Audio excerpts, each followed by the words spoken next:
본 방송에서 제공하는 투자 정보는 투자 판단에 대한 조언입니다. 방송에서 제공하는 주식의 가치, 가격 상승 및 하락에 대해서는 방송사에서 보장하지 않습니다. 실시간 정보 브리핑입니다. 첫 번째 소식입니다. 미국 공화당 대선 후보인 도널드 트럼프 전 대통령이 낭비성 정보 지출 삭감 및 규제 철폐를 담당하는 조직 정보효율위원회 신설을 검토하는 것으로 전해졌습니다. 일론 머스크 테슬라 최고 경영자가 이 기구 참여에 관심을 보이는 것으로 알려졌습니다. 정보효율위원회는 예산 낭비성 프로그램에 대한 재정 지출을 삭감하는 동시에 불필요한 규제를 없애는 역할을 맡게 됩니다. 다만 머스크 CEO가 트럼프 전 대통령 재집권 시 정보기구에 참여할 경우 전기차와 그리고 우주산업에 추진하는 사업가의 역할과 정부 자문력 사이에서 이해 충돌이 발생할 가능성이 있다는 지적이 나오고 있습니다. 두 번째 소식입니다. 리비아 유전에서 셧다운이 확대되고 있는 소식으로 국제유가는 상승세를 이어가고 있습니다.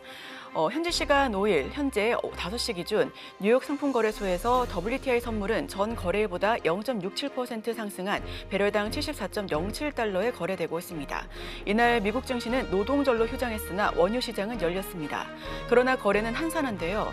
지난달 리비아 정부는 원유 생산 중단을 선언했었습니다. 리비아는 트리폴리와 벵가지의 정부로 분열돼 있습니다. 벵가지 정부는 트리폴리 정부와 누가 중앙은행을 이끌 것인가에 대한 논쟁 속에서 생산 중단을 발표했었습니다. 이후 리비아발 악재로 국제유가는 상방 압력을 받고 있습니다. 세 번째 소식입니다. 미국 민주당 대선 후보인 카멀라 해리스 부통령이 일본 제철의 US 스틸 인수에 반대 입장을 표명할 예정입니다. 오는 11월 대선을 2달여 앞두고 경합주 승패에 결정적인 노동조합 표심을 확보하려는 포석으로 읽히고 있습니다. 피츠버그는 미국 철강 제조업 상징인 US 스틸의 본사가 있는 곳인데요. 해리스 부통령은 수십 년간 노조와 가까운 관계를 구축해온 바이든 대통령과 이곳을 찾았습니다. US 스틸은 미국 자본이 소유 운영해야 하며 미 철강 노동자를 지원하겠다는 의지를 강조할 계획입니다. 마지막 소식입니다. 미국 전기차 업체 테슬라의 지난달 중국 판매량이 2달 연속 증가했습니다. 현지 시간 2일 중국 승용차 협회에 따르면 테슬라는 올해 8월 중국에서 모델 3와 모델 Y 등 전기차를 86,697대 출하했습니다. 이는 전년 동기 대비 3% 증가한 규모고요. 중국에서 전기차 판매량은 지난 7월 처음으로 내연기관차 판매량을 앞질렀습니다. 정부 보조금 효과에 기인한 것으로 또다시 월간 전기차 판매량이 내연기관차를 뛰어넘을 가능성이 예상되고 있습니다.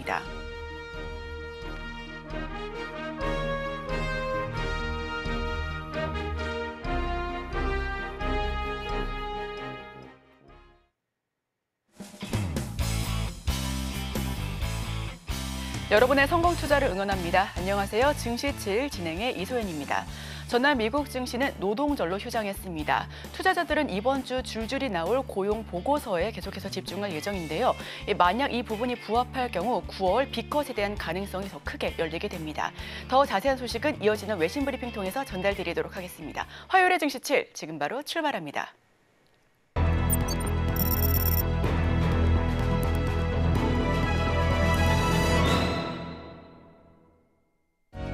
네, 복잡한 외신 이야기 쉽고 간편하게 전해드립니다. 증시7 외신 브리핑 오은비입니다.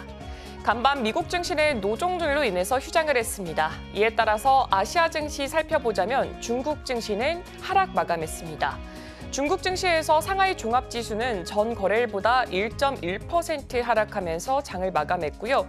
선전 성분 지수는 전장 대비 2.11% 내린 8,172대로 또 중국판 나스닥으로 불리는 차이넥스트는 전장 대비 2.75% 떨어진 1,536.95포인트로 거래를 마쳤습니다.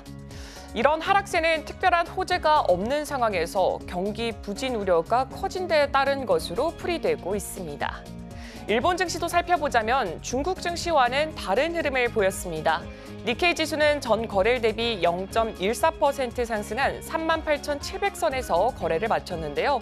장중에는 7월 31일 이후 약 한 달 만에 39,000선을 재돌파하기도 했습니다. 수출 대장주인 도요타 자동차를 비롯해서 IHI, 후지쿠라, 가와사키 중공업 등의 주가가 상승했습니다. 다만 도요타의 경우 7월 31일 고점 대비 여전히 낮은 수준을 보였습니다.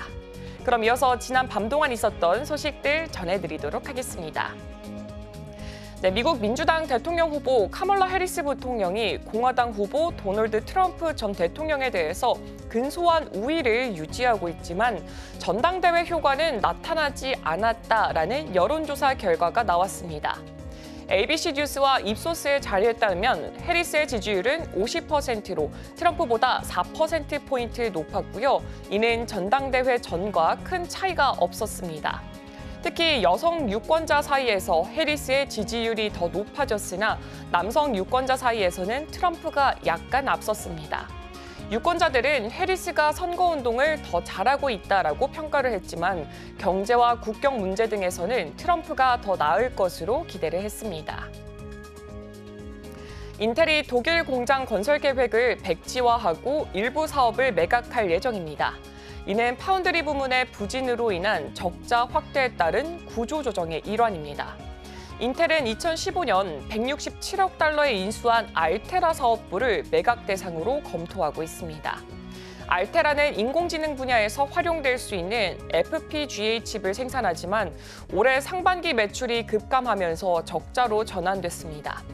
또한 인텔은 자본 지출 절감을 위해서 300억 달러 규모의 독일 반도체 제조 공장 건설 계획도 취소할 가능성이 큽니다. 파운드리 부문은 여전히 적자가 심각하지만 현재로서는 매각 계획에 포함되지 않은 것으로 알려졌습니다.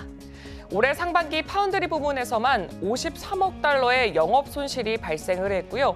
인텔은 덜 극적인 구조조정 조치를 고려 중인 것으로 전해집니다. 네, 우크라이나 전쟁 이후 방위 산업에 대한 글로벌 주식 시장의 인식이 긍정적으로 변하면서 ESG 펀드들도 방산업체 주식을 적극적으로 매입하고 있습니다. 2022년 1분기 유럽과 영국의 ESG 펀드 중에 약 3분의 1이 방산업체 주식을 보유했고요. 2024년 2분기에는 그 금액이 77억 유로로 2배 이상 증가했습니다. 모닝스타 분석에 따르면 방산 주식을 5% 이상 보유한 유럽 ESG 펀드 수는 2년간 22개에서 66개로 증가를 했습니다. 한편 방산업에 대한 투자자들의 인식 변화는 전체 ESG 펀드 내에서 방산업체 비중이 아직 1% 미만임에도 불구하고 점차 확산되고 있습니다. 일본이 액화 천연가스 산업에서 큰 성과를 거뒀다는 평가가 있습니다. 현재 글로벌 LNG 선적의 4분의 1을 일본 해운사들이 점유하고 있고요. 자국 금융사의 지원을 받아서 동남아시아를 비롯한 세계 각지에 LNG 인프라를 구축하고 있습니다. 2011년 후쿠시마 원전 사고 이후에 탈원전 정책과 함께 국가 차원에서 이 LNG 산업을 육성한 결과로 2022년 러시아 우크라이나 전쟁 이후 LNG 시장이 확대되면서 일본의 LNG 생태계도 크게 도약했습니다. 다음 소식입니다. 일본에서 도심 건물 내 소규모 수소 연료전지 발전소를 설치하는 기술이 개발됐습니다. 시미즈 건설이 연구기관과 공동으로 개발한 이 기술은 수소를 안전하게 저장할 수 있어서 도심 곳곳에 도시 발전소를 설치할 수 있는 가능성을 열었습니다. 이 기술은 수소를 특수압금에 흡착해서 보존을 하고요. 이를 연료전지로 전환해서 전기를 생산하는 방식입니다. 이런 발전 설비는 중소규모 빌딩의 한 개 층에 설치가 가능하고요. 빌딩 전력 수요의 약 20%를 충당할 수 있습니다.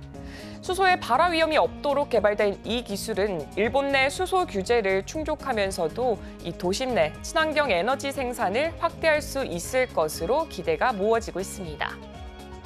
다음 소식입니다. 2024년 8월 중국의 차이신 제조업 구매 관리자 지수가 50.4로 전월 49.8에서 상승하면서 경기 확대를 나타냈습니다. 이는 생산과 신규 수주 호조 덕분으로 시장 예상치 50을 상회했습니다.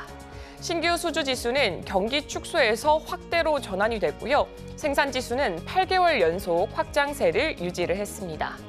그러나 신규 수출 수주는 크리스마스 특수상품 출하 불안으로 8개월 만에 경기 축소로 전환이 됐습니다.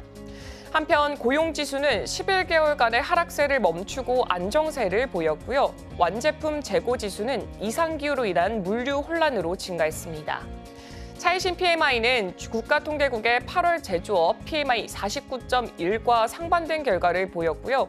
중국 정부의 5% 경제 성장 목표 달성에는 어려움이 예상되고 있습니다. 네, 미국이 일본 등 동맹국들에게 대중국 반도체 제재 강화를 압박하는 가운데 중국이 일본에 추가 제재 시 심각한 경제 보복을 가할 것이라고 경고한 것으로 알려졌습니다. 블룸버그 통신에 따르면 중국 고위 당국자는 일본이 중국 기업에 대한 반도체 장비 판매와 유지 보수를 추가로 제한할 경우에 도요타 등 일본 기업에 필요한 핵심 광물 공급을 차단하는 등의 경제 보복을 경고를 했습니다. 한편 미국은 일본 기업들이 중국의 첨단 반도체 장비를 판매하지 못하도록 추가 제재를 가하려고 압박하고 있고요. 연말까지 일본과 합의할 것으로 예상하고 있습니다.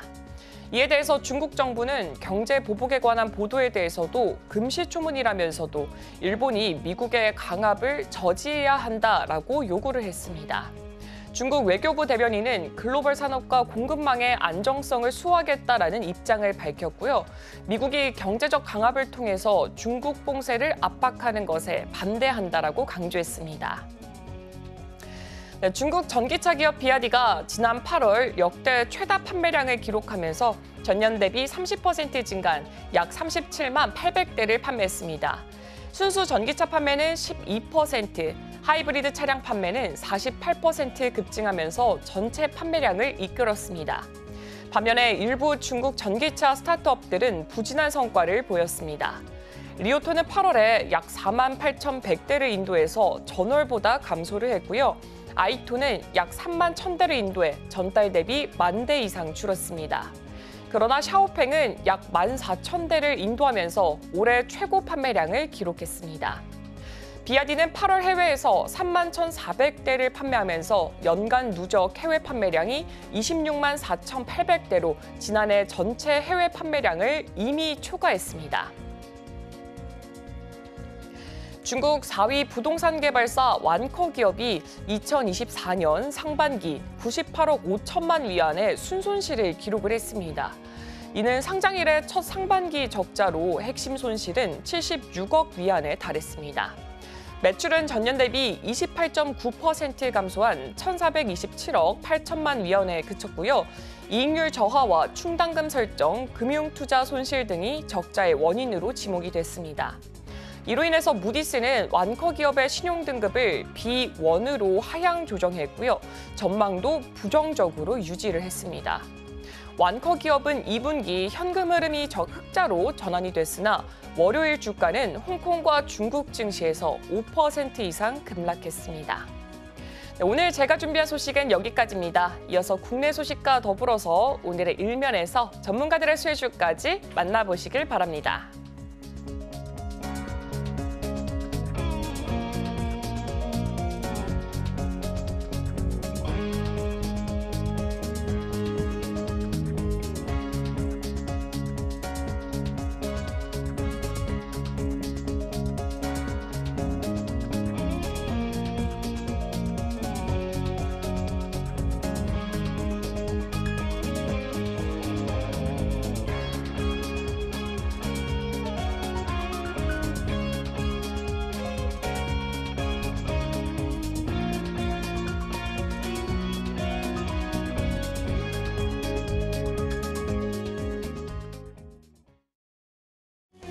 네, 서울경제TV 증시 7 조간 브리핑 시간입니다. 서울경제신문에서 발행한 이슈 전해드리는데요. 첫 번째 소식부터 하나하나 짚어보겠습니다. 화면 살펴보시죠. 중국 저가 공세의 글로벌 경쟁력 뒤처져 디스플레이, 철근도, 구조조정, 사정권. 첫 번째 소식 바로 전해드립니다. 앞으로 석유화학 업종뿐 아니라 디스플레이와 철강 업종 역시 자율적 구조조정의 사정권에 포함될 것으로 전망됩니다. 중국산 저가 공세로 가격 경쟁력을 상실한 데다가 글로벌 공급 과잉 현상이 더해졌기 때문으로 풀이가 되고 있고요. 올해 1분기 한국의 글로벌 OLED 디스플레이 시장 점유율은 49%로 사상 처음으로 중국에 역전당했습니다.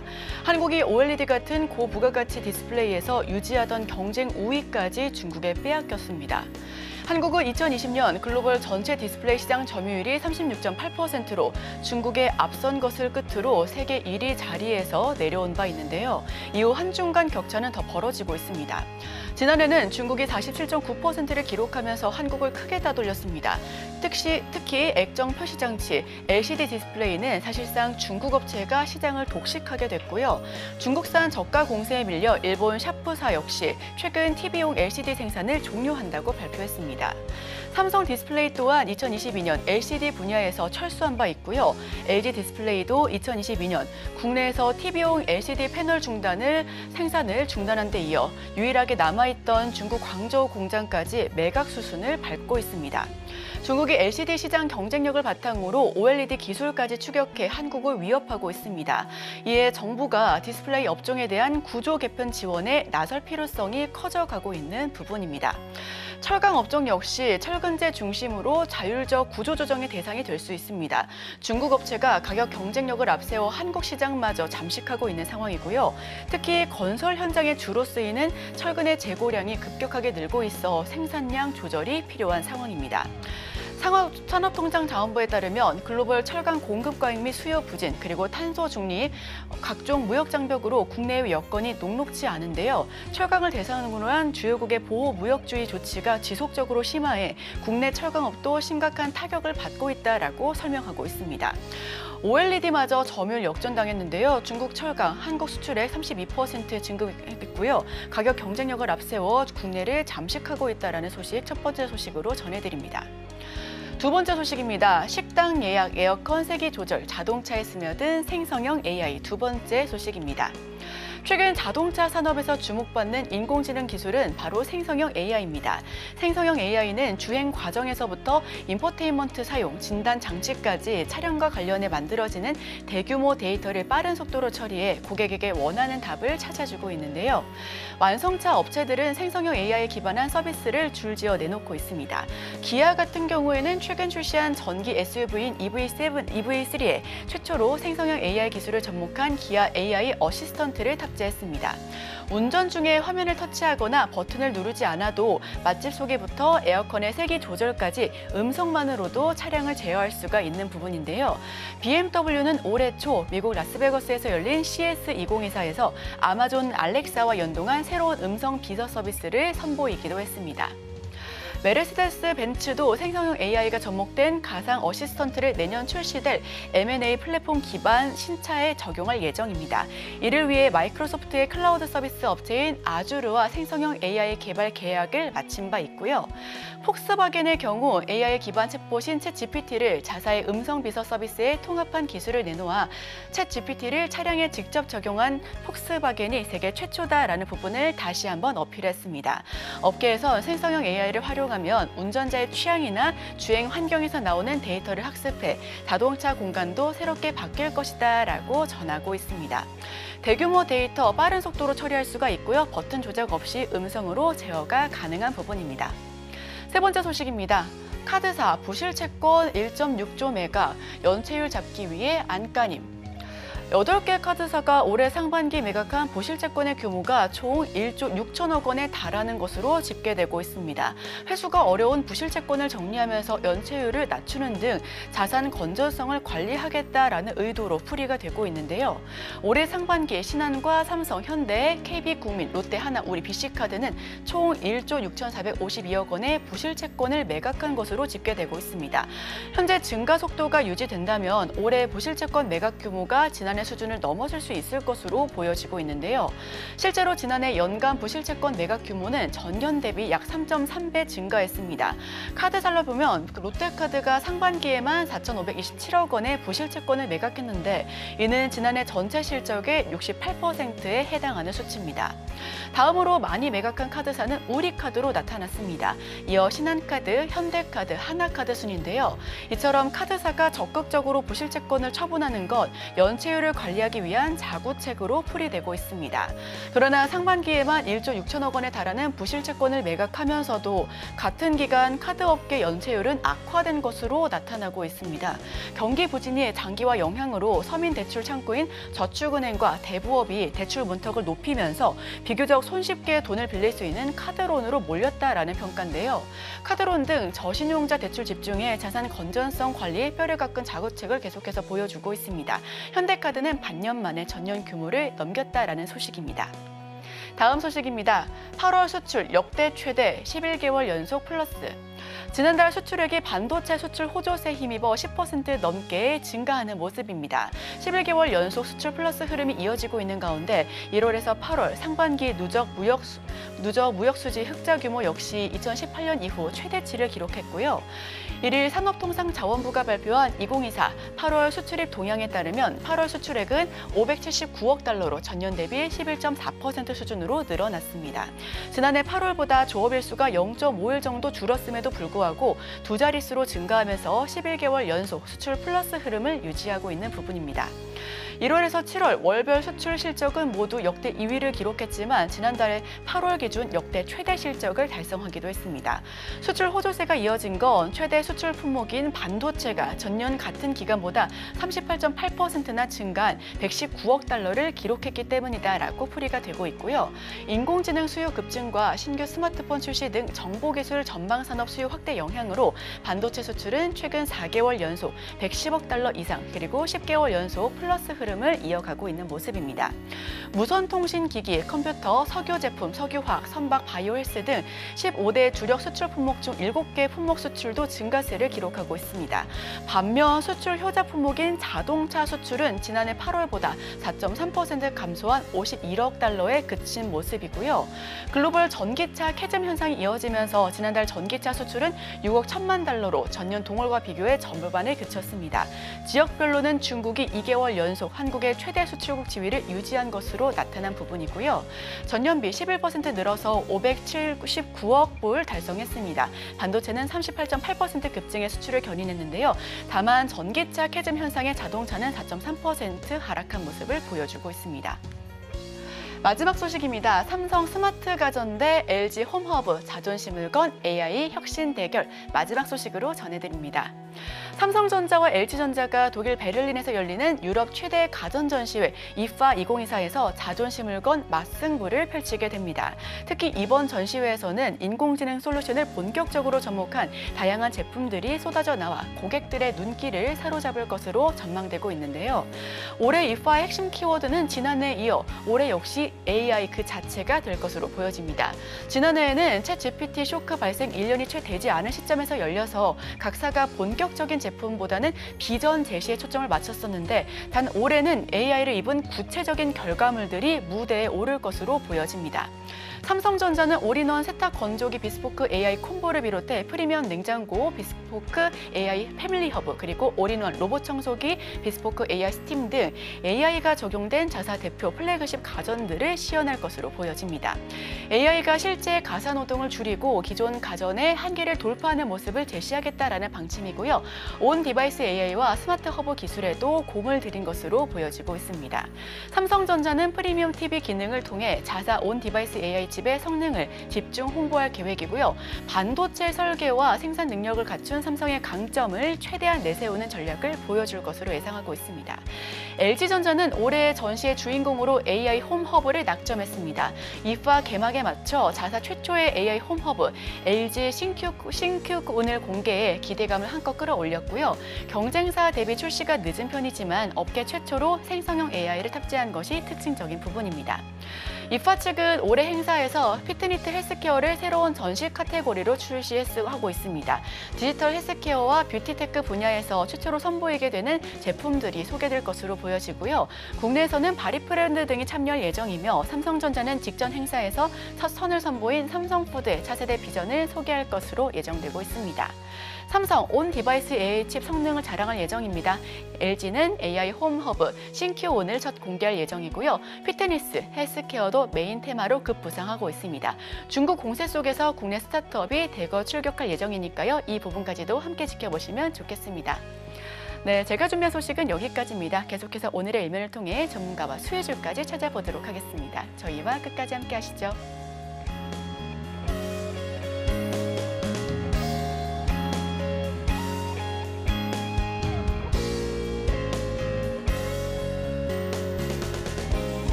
오늘 일면 헤드라인입니다. 롤러코스터 탔던 8월 증시 마무리, 9월 전망은 함께 하실 분은 IM증권 이청원 PB 모십니다. 어서 오세요. 안녕하세요. 네, 8월 우리 시장 반도체 투톱의 약진으로 기대감을 얻었다가 검은 월요 이후 말 그대로 롤러코스터 장세를 탔습니다. FOMC와 같은 굵직한 이벤트도 대기 중인 상황 속에서 우선 2000년 이후 글로벌 증시는 9월에 계절적인 약세를 보여주기도 했는데요. 9월 증시 전망 어떻게 보실까요? 개인적으로 8월 말 지난주 금요일에 시장에 나타났던 약간의 변화 그리고 어제의 시장 흐름 그 모든 것을 고려했을 때 저는 개인적으로 9월의 시장은 크게 변동성을 보일 것 같지는 않습니다. 추석이라고 하는 긴 연휴도 있기 때문에 상대적으로 기타 국가에 비해서 거래일 수도 적다라고 하는 점, 특히 추석을 전후로 그 이전부터 시작을 해서는 일정 부분 현금화시키려고 하는 그런 매도 물량이 많이 나올 거라고 봅니다. 그게 의미하는 것은 지수가 크게 오를 만한 변수는 우선 없지 않을까라고 보여지고요. 앞서 이야기한 것처럼 8월 말에 나타난 변화와 어제의 변화, 우리가 거기에 분명 주목을 할 필요는 없습니다. 주목을 할 필요가 있습니다. 그리고 그럴 것이 지금은 우리가 시장에 초점을 맞추기보다는 철저하게 섹터 위주로 공략을 해볼 필요가 있는데 8월 마지막 거래일에 8월 한 달 동안 시장에 큰 충격을 이겨낼 수 있었고 잘 이겨냈던 제약 바이오가 조금 흔들렸습니다. 기저에는 ABL 바이오라고 하는 기업이 시간 내에서 큰 폭으로 하락했다는 건 그리고 그러한 흐름이 어제 9월 첫 거래일에 이어지면서 제약 바이오에 대한 투심이 조금은 위축되었다라고 하는 것을 우리가 확인을 할 수가 있었고요. 그러한 가운데 2차 전지가 어제 고개를 강하게 들었습니다. 특히 LG 에너지 솔루션에 대한 긍정적인 리포트가 나왔고 당연히 셀 업체 전반적인 삼성 SDI도 마찬가지였습니다. 거기에 소재와 관련한 기업들 에코프로 BM 또한 움직임이 나오다 보니까 개인적으로 9월 한 달간 2차 전지를 기반으로 한 시장의 상승이 나오지 않을까라고 하는 그런 지배적인 전망도 우리가 충분히 고려해 볼 필요는 있을 것 같은데 사실 생각이 참 많이 들긴 들었습니다. 네. 이게 하필 2차 전지니까 이거 어떻게 해야 될까? 중간중간 2차 전지 관련된 기업들 지금이라도 매수해야 되는 것 아닐까요? 라고 하는 그런 질문도 많이 받아가지고 어제 운 좋게 저희 센터장님이랑 시간이 있어가지고 좀 서로 이야기를 나눴습니다. 저의 개인적인 생각은 2차 전지는 결국에는 지금 전기차 화재라고 하는 이 이슈에 의해서 관련된 기업들의 주가가 잘 오르고 있는 것으로 보여지기는 한데 올해 시장의 트렌드를 한번 보시게 되면 철저하게 실적이 트렌드입니다. 실적이 나와야 그 기업들의 주가는 추후 점진적으로 또 올라갈 수가 있습니다. 반면 2차 전지 관련된 기업들은 실적이 지금 나오지를 않죠. 2분기 우선은 그리 좋은 편 아니었고요. 3분기도 장기 공급 계약에 대한 우려스러움이 계속해서 이어지고 있다는 것과 2021년 8월 이후로 양극재 수출 물량은 계속해서 지금 줄어들고 있습니다. 그렇다면 2차 전지 관련된 기업들의 주가 상승에 영향을 미치는 최근의 변수, 전기차 화재라고 하는 이 부분에 대해서 조금 더 초점을 맞출 필요가 있는데 중국이라고 하는 국가는 전기차 시장의 가장 큰 수요자죠. 그들 또한 전기차 시장에 또 배터리를 시장에 계속해서 공급해 나가고 있고요. 전기차의 핵심이라고 할 수 있는 이러한 배터리를 유럽에 있는 많은 완성차 업체에 공급을 하고 있습니다. 예를 들어서 벤츠가 최근에 불이 났으니까 이 배터리라고 하는 부분에서 중국산 제품을 썼기 때문에 불이 났다라고 우리가 생각을 해볼 필요가 있는 거죠. 그렇다면 이걸 당장 바꿀 것인가? 절대 안 될 거예요. 당연히 불이 났기 때문에 위험하다라고 하는 인식은 가지고 있지만 첫째, 중국이라고 하는 국가는 전기차의 최대 수요 국가이기 때문에 아무래도 외교적인 측면에서는 조금 어려움이 있을 것이다라고 생각이 된다는 점에서 당장 한국산 배터리를 교체할 것 같지는 않습니다. 또한 우리의 배터리라고 해서 불이 안 난다라고 단정 지을 수는 없거든요.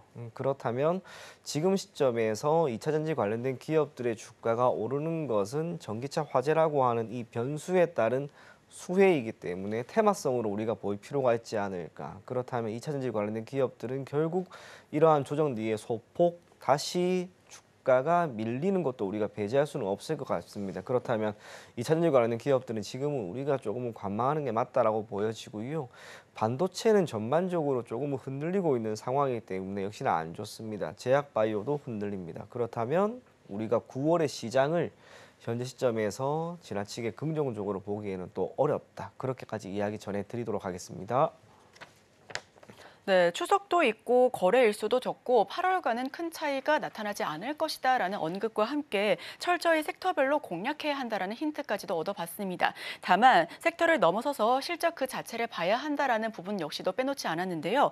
우선 매체에 따르면 돈이 있어야 물린 주식도 물을 타지요라는 볼멘 소리도 있는데 쪼그라드는 여윳돈도 문제입니다. 증권가에서는 리스크 관리와 현금 비중 확대 기회를 좀 활용할 필요가 있다라는 언급도 계속해서 하고 있는데 9월 전략은 도대체 어떻게 짜야 될까요? 저는 개인적으로 9월은 우선은 가급적이면 어떤 특정 매매를 강하게 하지는 말자. 조금 시장을 관망하자. 그런 이야기 전해드리겠습니다. 어제가 9월 첫날이었습니다. 보통 9월 첫날도 그렇고 해당 월의 첫 거래일에는 이 시장과 관련된 리포트가 많이 나와요. 어제도 저도 한 3-4개 정도 보다가 대신증권에서 나온 게 가장 재미가 있어가지고 한번 눈여겨봤는데 최근 3년 동안 9월에 코스피 기준 시장 흐름은 좋지 않았습니다. 최근 3년 동안 좋지 않았기 때문에 전반적으로 올해도 조금은 안 좋을 것이다라고 하는 뉘앙스 속에서 시장에 관망하자라고 하는 이야기가 있었고요.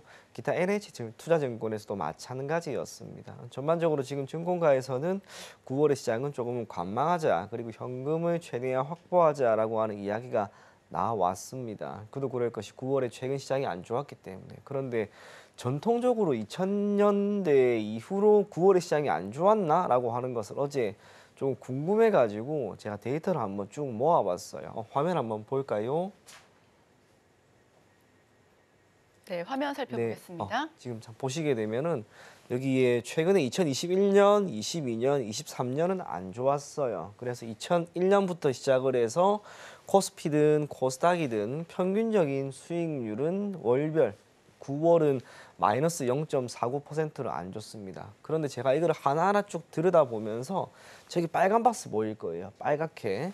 2001년 9월과 2002년 9월이 매우 안 좋았죠. 저 때가 뭐였냐면은 이 닷컴 버블이라고 해서 나스닥의 붕괴가 있었던 시점입니다. 그런데 지나치게 평균보다 벗어난 값이기 때문에 저걸 만약 배제한다면 어떻게 되었을까라고 생각을 했을 때 시장은 양의 수익률을 보이더라고요. 그렇다면 이번 9월에 우리가 지난해 8월 같은 경우에는 지난 8월 뜻하지 않은 엄청난 충격이 있었죠. 그게 과연 있을 것인가? 그럴 것 같지는 않습니다.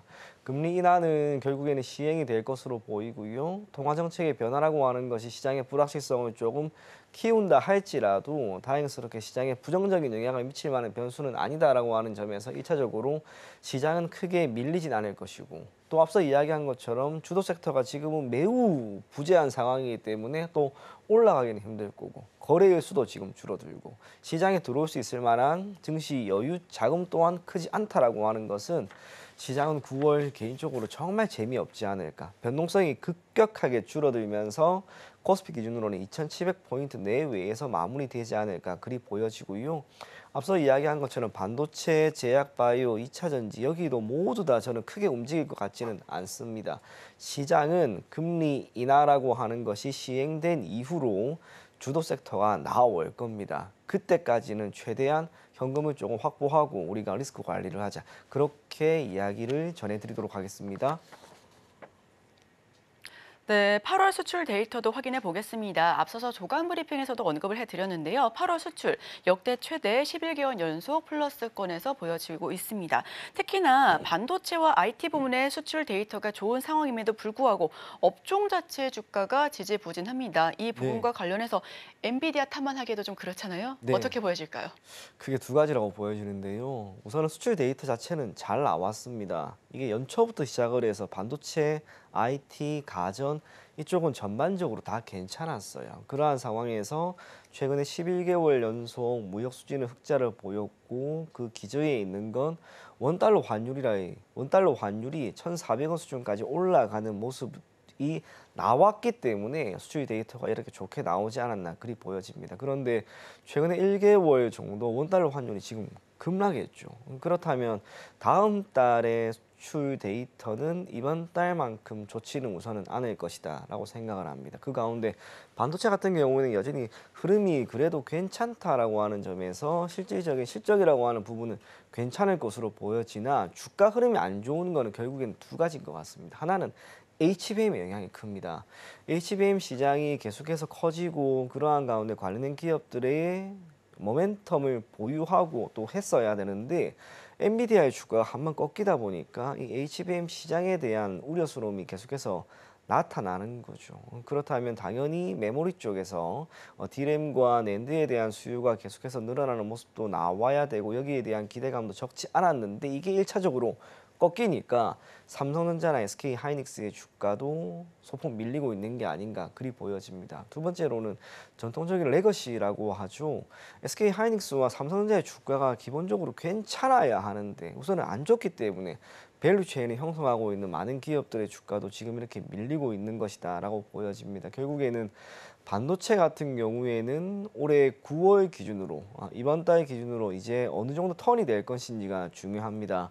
주가는 연초 SK하이닉스를 기준으로 본다면 대략 한 6월까지는 주가 흐름이 매우 괜찮았는데 완전히 꺾였습니다. 그리고 4월, 5월부터 시작을 해서 전통적인 밸류체인을 형성하고 있는 많은 기업들의 주가도 완전히 꺾인 거죠.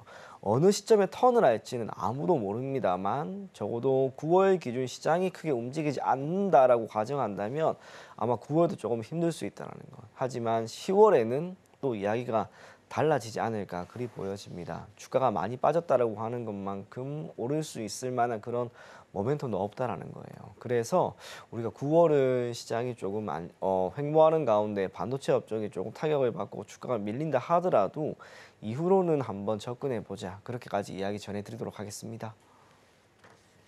네, 우선은 환율과 관련된 이슈가 있었고요. 두 번째는 반도체 투톱의 주가가 다시 탄탄해져야 상승턴을 보여줘야 한다라는 부분. 다시 한번 반도체 관련 밸류체인으로 상승 흐름이 올라갈 수 있다라는 부분까지도 엿봤습니다. 자, 그렇다면 이런 상황 속에서 9월의 주도 섹터는 어떤 부분을 조금 더 초점 맞춰봐야 될까요? 한 9월에서 한 10월 한 초순 정도까지 어디 섹터가 움직일까 참 고민 많이 했는데요. 다 생각나는 게 하나밖에 없어요. 딱 한 군데요. 밸류업밖에 없어요. 아, 네네. 하지만 이 밸류업이라고 하는 것도 금융 지주사를 기반으로 하고 있는 기업들, 예를 들면 KB금융이나 신한지주, 또 메리츠 금융지주와 같은 금융 지주사들 외에는 사실 생각이 나는 게 없습니다. 그도 그럴 것이 우리나라의 주력 산업군이라고 할 수 있는 5대 산업군, 반도체 같은 경우에는 지금 꽤나 많이 흔들리고 있고요.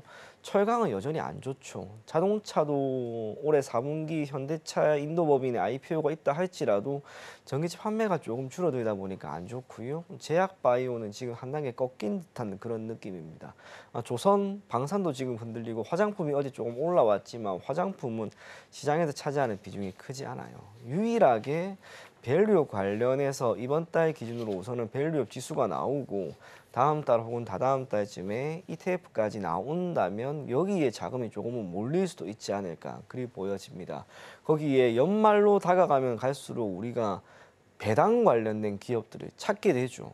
그렇다면 이러한 배당이라고 하는 것이 밸류업 프로그램의 시행이라고 하는 측면에 따라서 기존의 기업들, 배당을 상대적으로 많이 줬던 기업들은 이러한 주주 환원책을 더 늘리지 않을까 그리 보여집니다. 대표적인 게 보험사죠.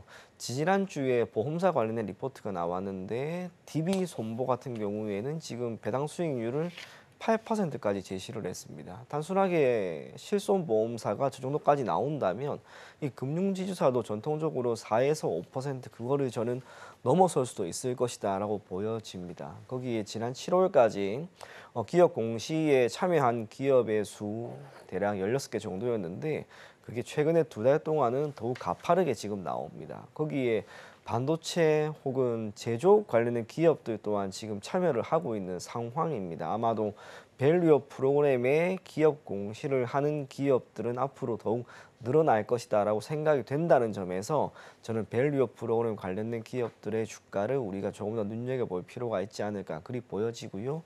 앞서 이야기한 것처럼 시장이 지금 주도 섹터가 없다라고 하는 것도 한편으로 기회가 될 겁니다. 그 모든 것을 감안한다면 금융지주사를 기반으로 하고 있는 우리 밸류업 프로그램 관련 기업들을 조금 더 눈여겨보자. 그렇게까지 이야기를 전해드리겠고 추가적으로 금리 인하라고 하는 것이 우리가 금융지주사들에게는 조금은 안 좋은 것 아니야 라고 생각을 할 수도 있겠지만은 쉽게 설명하면 그런 거죠. 금리가 기본적으로 높은 수준을 유지하고 있다면 은행의 입장에서는 예대 마진이 커집니다. 당연히 예금, 대출 이 차이를 기반으로 하고 있는 이자 수익은 커질 수 있는데 금리가 인하하게 되는 기조에 놓이게 되면 대출을 할 수 있는 총량이 늘어나게 돼요.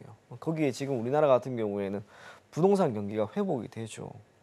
서울 같은 경우에는 전세 가격이 계속해서 올라가고 있고 매매 수요도 지금 올라가고 있습니다. 어떻게든 또 대출을 받아서 집을 사자라고 하는 분위기가 저는 자연스럽게 형성이 될 거라고 봅니다. 그렇다면 은행의 입장에서는 조금 더 많은 대출을 이루어지게 됨으로써 이를 기반으로 한 이자 수익은 커질 수 있다는 것. 그 모든 것을 감안한다면 밸류업 프로그램 관련 그중에서도 금융지주사들을 우리가 눈여겨보자. 그렇게까지 이야기를 전해드리겠고요.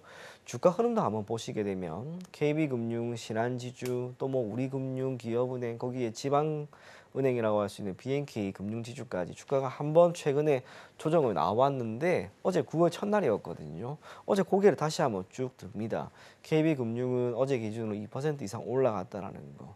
그리고 메리츠 금융지주 같은 경우에도 지금 움직임이 괜찮죠. 결국 이렇게 52주 신고가를 다시 한번 돌파할 수 있을 만한 그런 구간에 있다는 점에서 우리가 조금 시간을 두고 대략 한 3개월 정도 보고 여러분들이 투자를 이어진다면 저는 매매에 따른 매매 차이 그리고 한 4개월, 5개월 만약에 가지고 간다? 배당이라고 하는 것까지 얻을 수 있습니다. 지금 시점에서 저는 개인적으로 뭐 종목마다 조금 차이는 있겠습니다만 시장이 지금과 같은 움직임을 보인다면 단기적으로 3에서 4개월 정도 동안 10% 플러스 마이너스의 수익률을 기대할 수 있는 그런 구간이 된다라는 점에서 금융지주사 우리가 지금 시점에서 눈여겨보자 그렇게 이야기 전해드리겠습니다. 네, 지금 믿어볼 건 밸류업이다 하는 의견과 함께 주도 섹터가 부조한 상황 속에서 기회가 될 수 있다는 부분까지도 체크 포인트로 잡아봤습니다. 마지막으로 연말로 다가갈수록 고배당주에 눈을 돌리게 되는데요. 금융지주사 우리 시청자 여러분들께서도 함께 지켜보셔도 좋을 것 같습니다. 지금까지 IM증권 이청원 PB와 함께했습니다. 오늘 말씀 고맙습니다. 감사합니다.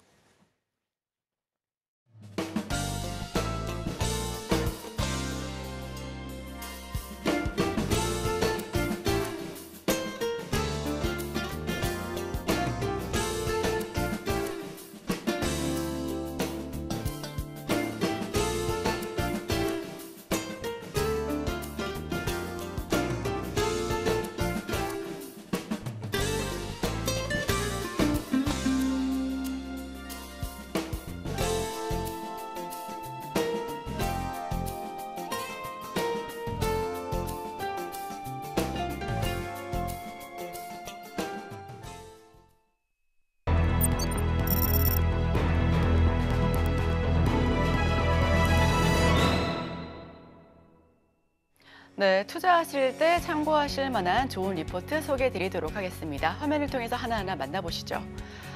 유안타증권의 리포트입니다. 다가오는 밸류업 지수 하나하나 살펴보도록 하겠습니다. 9월 밸류업 지수 나온다. LG, 포스코 등 대기업 동참 릴레이. 9월부터는 밸류업에 대한 관심을 다시 가져야 할 시점으로 판단되고 있습니다. 많은 전문가 그리고 애널리스트 분들께서도 이 부분에 여지없이 동의를 하고 계신데요. 저평가된 대한민국 증시를 끌어올리기 위해 윤석열 정부에서 시행하는 기업가치 제고 프로그램입니다.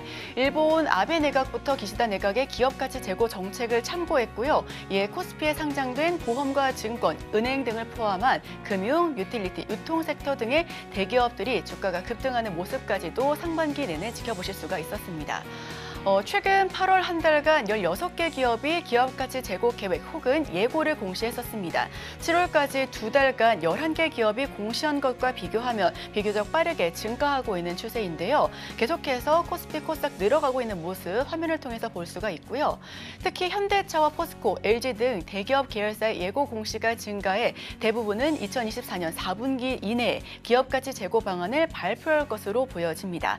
향후 밸류업 일정을 감안하게 된다면 비금융업종의 밸류업 참여가 빠르게 증가할 수 있을 것으로도 예상을 하고 있는데요. 거래소에 따르면 9월 중에 밸류업 지수가 발표될 것으로 보여집니다. 특히나 그 이후에 이를 추종하는 ETF 역시 연내에 출시될 수 있을 것으로 전망을 하고 있고요. 밸류업 지수의 경우 쿼터제를 검토하고 있습니다. 현재 기업가치 제고 계획을 공시한 기업 9개 중 4개, 예고 기업은 18개 중 10개가 금융업종인데요. 따라서 금융업에 대해서 상승 동력이 더 크게 나타날 수 있다라고 투자 판단에 유의해 주시면 좋을 것 같습니다. 다만 8월 이후 공시된 밸류업 관련 공시 19개 중 11개가 비금융업으로도 빠르게 증가하고 있는 추세입니다. 8월 22일 얼마 전이었죠. 거래소는 10대 그룹 대상으로 밸류업 간담회를 개최했었습니다. 밸류업 프로그램에 참여할 것을 협조할 것을 당부했었는데요. 따라서 금융업종 중심으로 공시된 기업가치 제고가 다양한 업종으로 확대될 수 있을 것으로 전망되고 있습니다.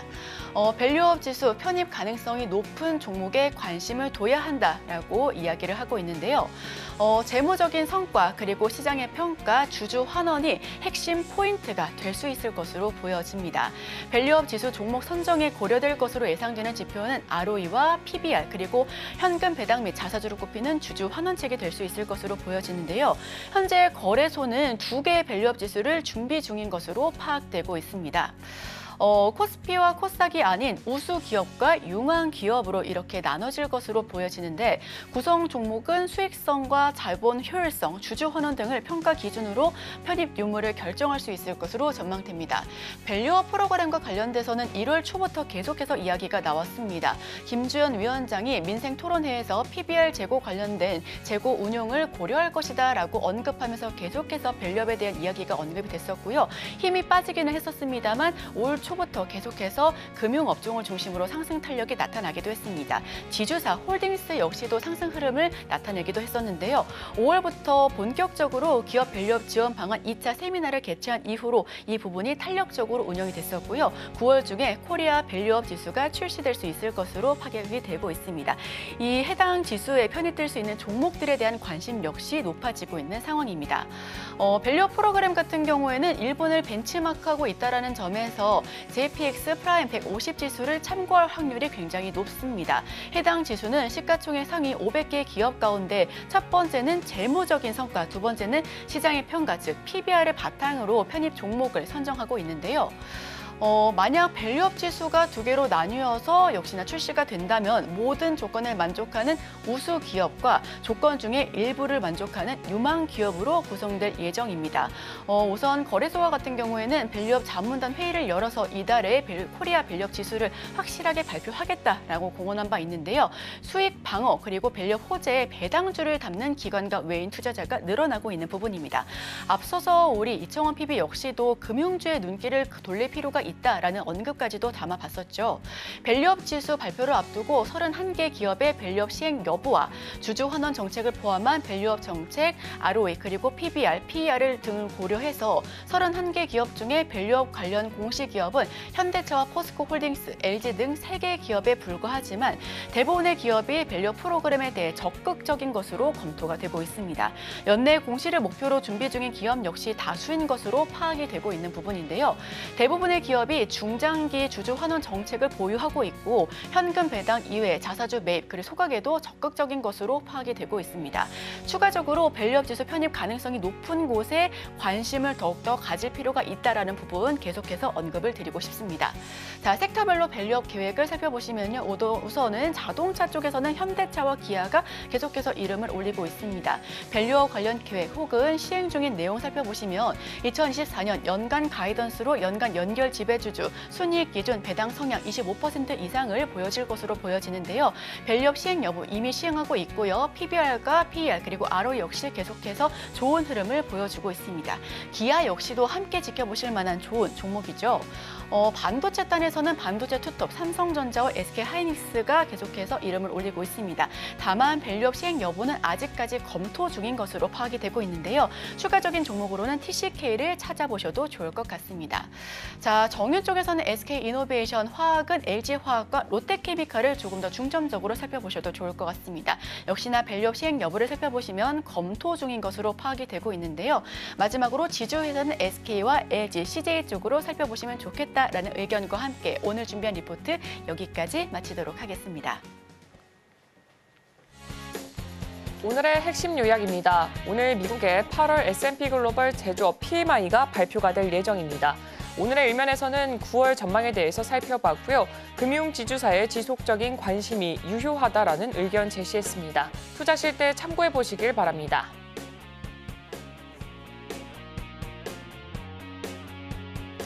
네, 저희가 방송 중에 제공해드린 정보는 투자 판단에 대한 참고 자료일 뿐이고요. 해당 종목의 가치 혹은 상승률을 보장하지는 않습니다. 잠시 후 증시 8 서울경제TV 개장 방송이 이어집니다. 더욱더 다양한 인사이트를 가져가실 수가 있으니까요. 끝까지 함께 하시길 바랍니다.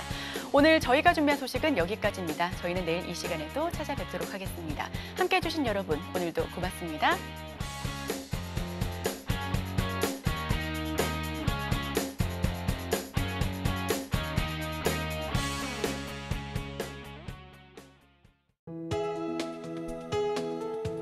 본 방송에서 제공하는 투자 정보는 투자 판단에 대한 조언입니다.